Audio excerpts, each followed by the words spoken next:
ہر ایک شام مجھے یوں خیال آتا ہے کہ جیسے ٹاٹ کا میلا پھٹا ہوا پردہ تمہارے ہاتھ کی جنبش سے کانپ جائے گا، کہ جیسے تم ابھی دفتر سے لوٹ آؤ گے۔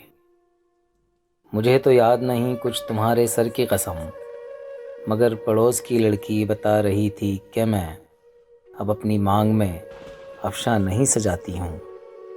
توے پہ روٹیاں اکثر جلائی ہیں میں نے، شکر کے بدلے نمک چائے میں ملاتی ہوں۔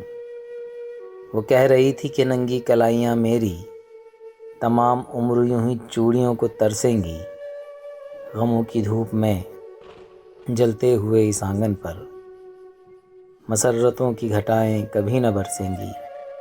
وہ کہہ رہی تھی کہ تم اب کبھی نہ آؤ گے گلی کے موڑ پہ، لیکن ہر ایک شام مجھے تمہارے قدموں کی آہٹ سنائی دیتی ہے۔